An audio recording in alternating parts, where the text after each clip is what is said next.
Hey, we have here today a really tricky looking integral. We've got the integral from 0 to infinity of arctan x, x to the fourth times x plus 1 over x to the fourth, all squared dx.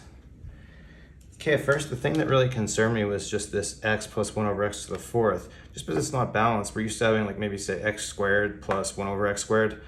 But then I thought maybe I could take my x to the fourth and multiply it in. But the trouble here is because this expression is squared, I was thinking maybe the x to the fourth could cancel this term here, but it's really not going to work. Okay, so what I came to instead of trying to multiply that in or mess with the algebra was a u substitution. And I thought what might work here is u equal to 1 over x. And then if we just rearrange it for x, we have x equals 1 over u. I'll take my derivative here and we're going to have minus 1 over u squared du. Okay, so now I'm ready to go ahead and make my substitution. So first we'll evaluate when x is infinity, our u value here is going to 0. And when our x value is 0, our u value goes to infinity. And then for all these x values, when I rewrite this, everything's going to be the reciprocal in u. So we're going to have arctan of 1 over u here. Then we're going to have 1 over, for the x to the fourth, we'll have 1 over u to the fourth, 1 over u plus u to the fourth. And then for our dx value, we'll write it as minus du all over u squared. But I can take this minus sign out front of the integral and use it to flip my bounds. So let's just clean that up real quick. Noticing now it matches our original. Since we have a 1 over u fourth here, what we can do is flip it and bring it back into the numerator. So I can just write this, we can write a u fourth and u to the fourth right there. And then what I want to do, because this u is squared and this in parentheses is squared, I can multiply this u in right here.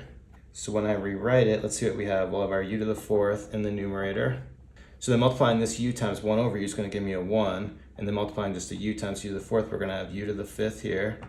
And now from here, what I want to do is just a variable change. Because it's a definite integral, and I forgot my 0 there, sorry. But because it's a definite integral, I can change variables. So I'm going to change it back to x, because what I'm trying to do is add it back to our original. Okay, from here now, there is one more problem with adding these together. Now, we do have the same variable. Now, everything's in x. We have the same bounds.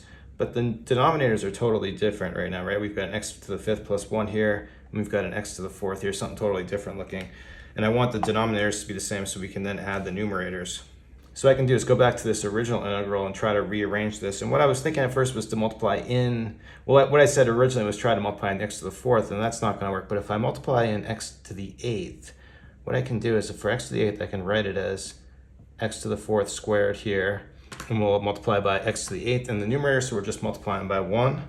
But when I do this, then an x to the fourth and an x to the eighth is going to cancel, so we can end up with an x to the fourth here. And then now the power is squared on both these, so if I multiply an x to the fourth here, that's going to cancel with this one, and we're going to have x to the fifth here. So let me just rewrite this just to make it really clear, because that's a mess over there.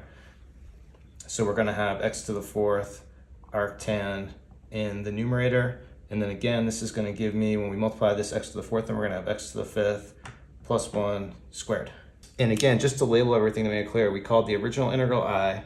Well, we did this manipulation, so this integral here is I, and this integral is also I. So now I can add this one to this one, and then this is going to give us our 2 copies, or 2i. But now that we have the same denominator, when I add these, I can just add the numerators now. So what's going to happen is I can factor out, we have an x to the fourth in both these, so I'll factor out an x to the fourth.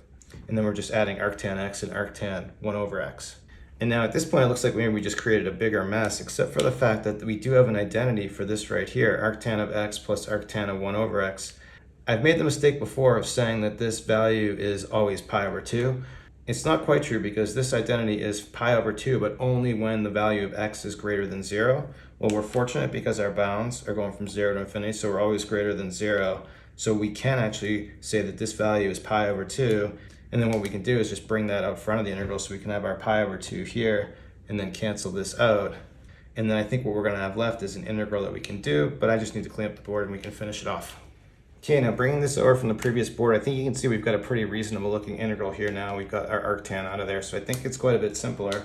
Okay, now before we continue, I think what I'm going to do is just divide by 2 on both sides, just so that we can isolate our integral I and just get our final solution. So when I do that, dividing pi over 2 by 2, this is actually going to give me pi over 4 over here in front. And then from here, what I'm going to do is it's just going to be a u substitution. So I'm going to make my u equal to x to the fifth plus 1. And let's take our derivative, and we'll see that we get 5x to the fourth dx. Pretty nice. We've got our x to the fourth here. If I just multiply by 5, then we have exactly our du value right there. So I'll just divide by 5 in front. So in front of the integral, we're going to have pi over 20.